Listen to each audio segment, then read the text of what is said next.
I was holding my wife's hand, ready to bless my son on his wedding day, when my phone vibrated. A short message, cold enough to make me freeze. Take your wife and leave. Now, don't tell anyone. Don't let her touch the champagne.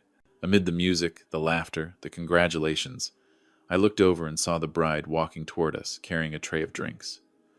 In that moment, I understood a painful contradiction.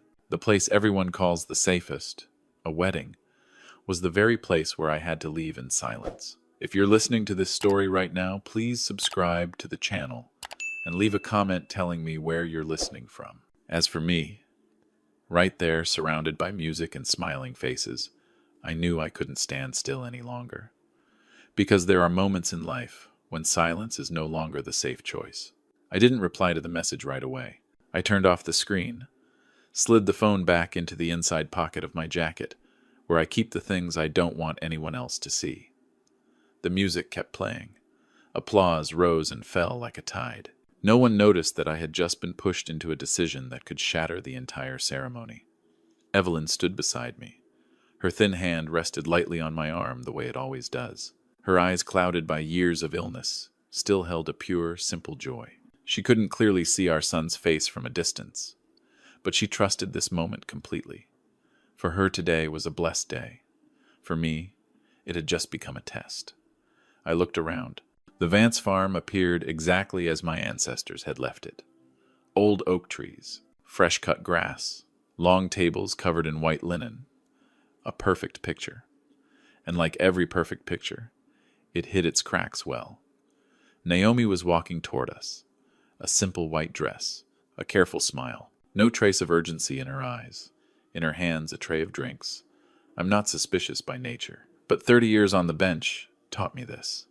When everything looks too orderly, that's usually when you need to look closer. There were several identical glasses on the tray, but one was placed slightly apart, positioned perfectly, to be handed to Evelyn. The liquid inside caught the sunlight in a strange way. Nothing obvious, just enough to make me pause for one extra beat. "Are you okay?" I asked Evelyn. My voice was so gentle, it surprised even me. She nodded, just a little dizzy from the sun. But I'm very happy. That happiness kept me from acting too fast. If I made a scene, if I pulled her away in front of hundreds of eyes, I would turn my son's happiest day into a public stain. And if the message was wrong, I had no right to destroy everything based on a feeling. But I also had no right to gamble with Evelyn's safety. I needed time, and I needed a reasonable excuse. I placed a hand on my chest, leaned slightly forward, and slowed my breathing. No one noticed right away. Men my age have moments like that. When Silas turned back toward me, I caught my son's eyes. A flicker of concern crossed his face. "Dad, are you okay?" he asked, stepping closer. "I need to sit down for a moment," I said quietly. "Maybe I should take your mom inside. It's cooler there." Silas hesitated for exactly 1 second. A very short second, but long enough for me to remember it. Then he nodded and signaled to a staff member. No one objected. No one thought it was strange. At weddings, small details are always overlooked. Naomi slowed when she saw us turn away. Her smile stayed in place, but her steps faltered. I didn't look directly at her. I know this well. In moments like these, the eyes reveal more than words ever do. We took the side path into the main house of the farm. Inside it was noticeably quieter. The music faded into distant background noise. Evelyn sat down in the old armchair she had used hundreds of times before. "Why the rush?" she asked gently. "I haven't even blessed Naomi yet." "In a little while," I said. "I just want you to rest for a moment." I didn't say more. Not because I didn't trust her, but because I didn't yet have enough certainty to place this burden on her shoulders. A woman who had lived in dim shadows for many years didn't need another worry. I stood up, closed the door softly, and stepped into the hallway. Only then did I take out my phone again. The message was still there. No explanation, no sender's name. I pressed call. It rang twice before the other end picked up. A man's voice, low, familiar, one I hadn't heard in a long time. "Julian," he said. "I'm glad you took Evelyn away from the table." I closed my eyes for a very brief moment. Not out of fear, but because I understood that from this point on the ceremony outside no longer mattered most. "You have exactly one chance," I said slowly. "Tell me why." There was a pause.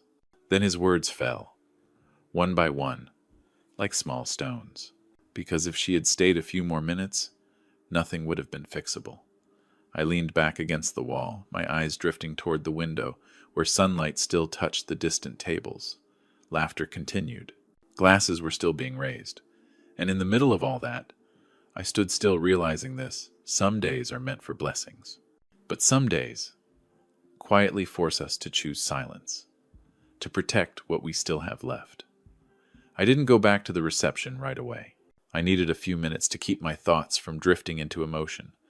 A man like me knows exactly how dangerous that can be. When emotion leads, judgment bends. I stood in the hallway, where old photographs of the Vance family hung. Dark wooden frames, faces long gone. I saw myself there. Younger, harder, and Silas too, when he was still a boy, standing beside his mother, gripping her hand as if he were afraid of being left behind.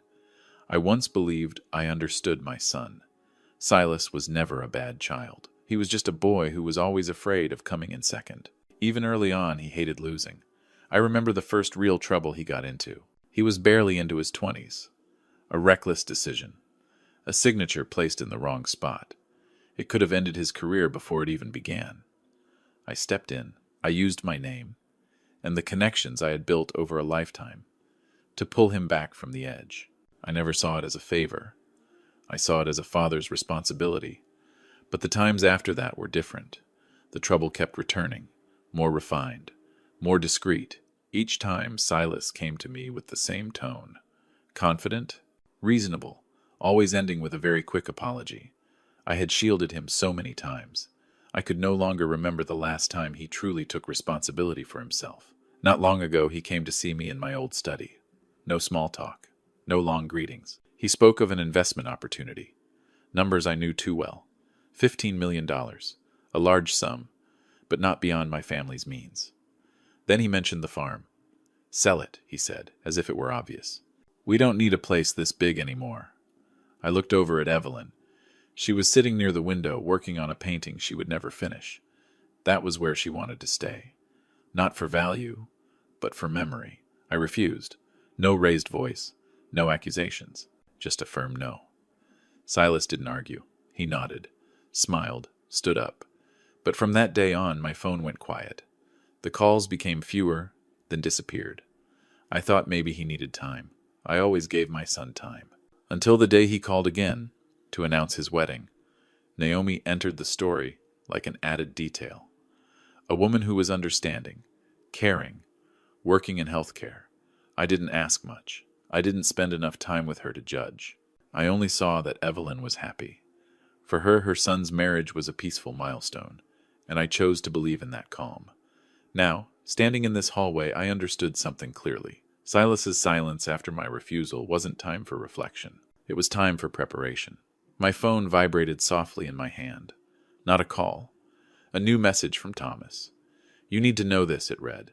"Naomi didn't come to Silas for love, and Silas is no longer the one in control." I closed my eyes again. Thomas is not a man who speaks without reason. He was someone I had helped years ago, when the truth of a case had been buried too long.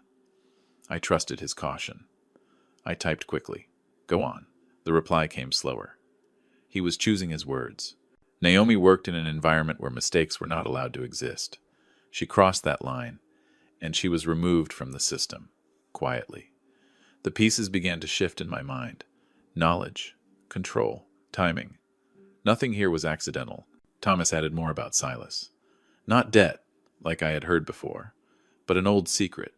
One strong enough to back my son into a corner. A secret that left him with no choice but to obey the person standing beside him. I leaned against the wooden railing, my hand clenched tight, not from anger, but from a familiar feeling. The feeling of a man realizing he had protected his child for too long and forgotten to teach him responsibility. From the living room, I heard Evelyn's laughter. She was probably chatting with someone, her voice still gentle, still trusting. I wouldn't let that break. Not yet. I went back into the room and sat across from her. "I need to go back out for a bit," I said. Stay here, okay? I won't be long. She nodded. No questions. That trust, even now, is what weighs on me the most. When I stepped outside, the sunlight had softened. The reception was still full. Silas was smiling, a little tense, but still polished. Naomi stood beside him, her hand resting on his arm like a practiced gesture. I walked toward them slowly. Each step carried a memory, a time I had chosen to trust, chosen to overlook. But this time was different. I wasn't walking as a father ready to shield his son. I was walking as a man who finally understood this. Greed doesn't appear on its own. It is raised in comfort. And if I stayed silent the way I always had, I would be the last person helping destroy what I once tried to protect. I looked at Naomi. She smiled, lifting the tray of drinks a little higher, as if everything were still going according to plan. I didn't return that smile. In my mind, a decision was taking shape. Cold. Clear. There are moments in life when the choice is no longer between right and wrong, only between continuing to look away or standing still and letting the truth reveal itself. And I knew it then. From this moment on, there was no way back. I didn't let that decision show on my face. Years in the courtroom taught me one thing. When the truth is still fragile, expression must be the last thing revealed. I stayed at the table a few more minutes, long enough to avoid suspicion. Then I turned away and walked slowly toward the path, leading to the back garden. It was quieter there. The wind moved gently through the oak trees, carrying the scent of freshly cut grass. I took out my phone and called Thomas again. This time he picked up almost immediately. "Where are you?" I asked. "Just outside the west gate," Thomas said. "But I won't come in. Everything has to happen at the right moment." "Then tell me," I said. "No guesses. Just the truth." Thomas was silent for a few seconds. I heard him take a deep breath. "Naomi isn't targeting you," he said. "She's targeting Evelyn." I didn't respond. I had suspected it. But hearing it stated so clearly still weighed on me. "She knows about Evelyn's eyesight," Thomas continued, "and she believes that with one more step, Evelyn won't be able to care for herself or make decisions. At that point, all documents would have to go through a representative." I closed my eyes. Evelyn has always hated the idea of dependence. If that happened, she would sign anything just to avoid becoming a burden. Naomi understood that. Far too well. "Does Silas know?" I asked. "Not at first," Thomas replied. "But then she showed him a single path forward. Either cooperate, or everything he's been hiding would be exposed. And it's not just about money." I leaned back against the oak tree. The bark was rough, cool to the touch. In that moment, the image of my son became painfully clear. Not the man standing out there now, but the child who once ran across this farm after me, asking endless, innocent questions. And today I asked, "Why today?" "Because today is when people trust the most," Thomas said. "And because today, everything can be explained as an unfortunate incident." I ended the call. I didn't need to hear more. I knew enough to understand the scale of this plan. It wasn't loud. It wasn't rushed. It was designed to unfold quietly, so that afterward no one would have the strength to ask the right questions. I went back inside. Evelyn was still there, hands resting on her knees, listening to the distant music like pleasant background noise. She looked up when I entered. "All done?" she asked. "Almost," I said. I sat beside her and took her hand. "Do you trust me?" she smiled, tilting her head slightly. "I always do." That answer forced me to turn away for a moment, not from weakness, but because I didn't want her to see the hardening in my eyes. I stood up, straightened my jacket, and returned to the reception. This time, I walked directly forward. Naomi was back in her place, as if nothing had been interrupted. When she saw me, she gave a small nod, her eyes flicking briefly toward the door leading inside. A very small gesture, but enough to confirm she was tracking every move I made. Silas stood beside her, a drink in his hand. His eyes avoided mine for a brief moment. Not out of shame, but fear. I had seen that look many times in the courtroom, on the faces of people who knew they had gone too far. "I think your mother needs more rest," I said calmly. "I'll bring her out a bit later." Naomi smiled. "I've already prepared a congratulatory drink for her," she said, "so she won't miss this moment." I nodded. "That's fine." She lifted the tray. I saw the glass again, the position, the distance. Everything was calculated. I didn't touch it. I simply remembered it. In my mind, a line had been drawn. I was no longer just observing, but I wasn't acting yet. I needed one more thing. Confirmation that couldn't be denied. I stepped back, positioning myself where I could see both Naomi and Silas. I let time pass. Speeches began. Laughter rose again. No one noticed that beneath the surface of a perfect ceremony, a plan was moving dangerously close to the point of no return. My phone vibrated softly. A short message from Thomas. "You're moving in the right direction. Don't rush."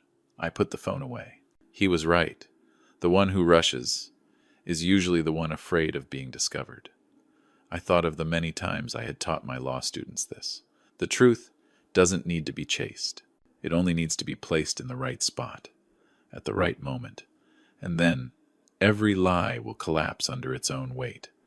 I looked toward Evelyn. She was still safe, still separated from the table. That gave me a little more time.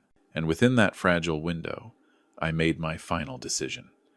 I would not expose them with an empty accusation. I would not cause chaos. I would let their plan continue, but in a different direction, one they never anticipated. Because some schemes only truly end when the people who created them believe they have succeeded. And I knew it. Very soon, Naomi and Silas would believe that everything was firmly in their hands. I returned to the table with the posture of a man who had simply finished his part in the ceremony. Not fast, not slow. I let my eyes drift over the smiling faces, the raised glasses, the congratulations repeated like a familiar ritual. Everything was still running smoothly. That was how I knew. I hadn't been discovered. Naomi was already standing at the head of the table. Her tray of drinks had reappeared, as if it had never left. When I approached, she leaned in slightly, her smile gentle enough not to draw attention. "Is Evelyn ready?" she asked. "I'll bring her out now," I replied. "She doesn't want to miss her daughter-in-law's blessing." Naomi nodded. Her eyes brightened for a split second. Very fast, very contained. If I weren't trained to notice the smallest changes in a person's face, I might have missed it. I went back inside where Evelyn was waiting. I helped her stand, adjusted her shawl. She held my hand and walked slowly, carefully, as she always did. No one outside understood that every step we took was being weighed more carefully than any ruling I had ever delivered in my life. When we returned to the table, applause rose. Someone invited Evelyn to raise a glass. Naomi stepped forward, offering the tray. Exactly as planned. The champagne glass was placed closest to Evelyn's hand. I reached out a beat earlier, not to block, but to assist. "Let me," I said, in the natural habit of a husband used to helping his wife when her vision fails her. In that brief moment, when all eyes were on Evelyn, I gently turned my wrist. Her glass was set aside, and the glass directly in front of Silas was drawn closer into Evelyn's position. A small movement. Natural. Lost in the mild chaos of a crowded table. No one noticed, not even Silas. Naomi didn't react in time. She had calculated everything, except one detail. The intervention of someone who didn't need to rush. "Your turn," someone said to Silas. "Raise your glass." Silas smiled a little stiff. He lifted the glass and took a small sip. I looked straight at him, not probing, not warning. Just the look of a father who had waited too long to see his son face the weight of his own choices. A few minutes later, I saw the change. Nothing dramatic, nothing obvious. Just the way Silas rested his hand on the table, longer than necessary. The way he blinked more often. The way his eyes began to lose focus. "Are you okay?" Naomi asked. Her voice was lower now, faster. Silas nodded, but I saw his throat tighten as he swallowed. Naomi turned toward me. Her smile was no longer complete. I leaned down, tugging lightly at the tablecloth as if adjusting my seat. Beneath the white fabric, the recorder pen lay silent. An old gift from people I once worked with. I had turned it on before returning to the table. No one notices a pen at a wedding, especially when everyone is busy raising glasses. Silas set his drink down. "I feel a little dizzy," he said, trying to sound normal. Naomi froze for a fraction of a second. Then she leaned toward him, whispering something. I didn't need to hear it. I already knew. "That's not right," she said, this time to me. Her voice low, urgent. "That glass. Maybe it's the sun." I looked at her. "The sun is mild today," I said, "and Silas grew up here. He's used to it." Silas rubbed his eyes. "I can't see very clearly," he said. His voice had changed. It was no longer steady. Naomi stood up abruptly. The tray nearly slipped from her hands. "Excuse us," she said to the table, her voice higher than before. "We need to go inside for a moment." A few heads began to turn. Naomi leaned toward me and whispered, no longer calm, "What did you do?" I didn't answer. Some questions don't require words. Silas staggered to his feet. People assumed it was emotion or exhaustion. No one suspected anything else. Naomi grabbed his arm, trying to pull him away from the table. "No," Silas said suddenly, his voice rising. "Something's wrong. You told me." The dosage was very light. The words dropped into the air like a heavy object. Naomi stopped cold. She realized she had said too much. Too late. I leaned down, took the pen from beneath the tablecloth, and placed it on the table in front of me. I didn't raise it. I didn't announce it. Just close enough for Naomi to see. Her face drained of color. "You don't understand," she said quickly. "I just wanted everything to go smoothly. No one was supposed to get hurt. You chose the wrong method," I said evenly, "and you chose the wrong people." Naomi stepped back, bumping into a chair. Silas collapsed into his seat, both hands clutching his head. The laughter around the table faded, not abruptly, just quietly, as silence spread far enough for everyone to realize something was no longer right. In that moment, I didn't feel like I was winning. I only saw one truth clearly. When placed in the right position, the truth doesn't need to shout. It makes every lie fall silent on its own. And when Naomi looked at me, the panic finally breaking through her carefully composed exterior, I knew this performance had reached its end. That silence didn't last long, but it lasted long enough for everyone at the table to understand that something had crossed the boundary of a celebration. Naomi looked around as if searching for an exit that didn't exist. Silas lowered his head, both hands trembling lightly on the table, trying to hold on to the last bit of balance he had left. I didn't say anything more. I had said enough. There are moments when words only dilute what needs to be seen. Footsteps echoed from the entrance to the farm. Not rushed, not loud. Thomas appeared first, giving me a nod so subtle, almost no one noticed. Behind him were people who moved with familiar procedure. Polite, efficient, decisive. There was no chaos, just the presence of those whose job it was to put things back where they belonged. Naomi stepped back again.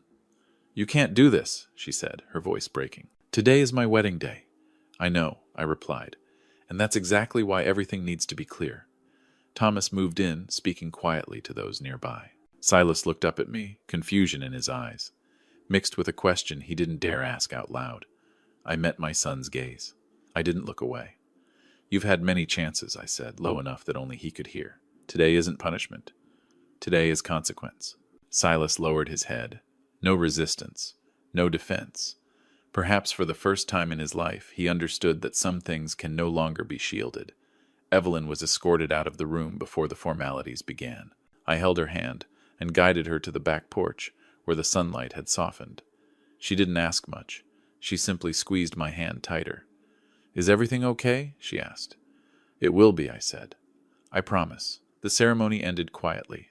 No loud gossip. No exaggerated stories. People left with the same shared feeling that something had been stopped in time, even if they couldn't name it. The days that followed passed, slowly. The farm returned to its familiar rhythm, but it was no longer the same. I handled everything by the book. I used none of the influence I still carried from my past. I let things unfold exactly as they were meant to, not faster, not slower. Evelyn and I spent more time together. I took her to see people who could help improve her eyesight, not with false hope, but with patience and the right choices. Each time she recognized another familiar shape or line, I felt something ease inside my chest. Eventually, I made the decision I had delayed for far too long. I sold the farm, not because of loss, but because I understood that some places are meant to live only in memory. Evelyn agreed. She said, "Wherever I am, that is home." Part of the money went toward the treatments she needed. The rest I used to create a small fund. It doesn't carry my name. It doesn't carry my family's name.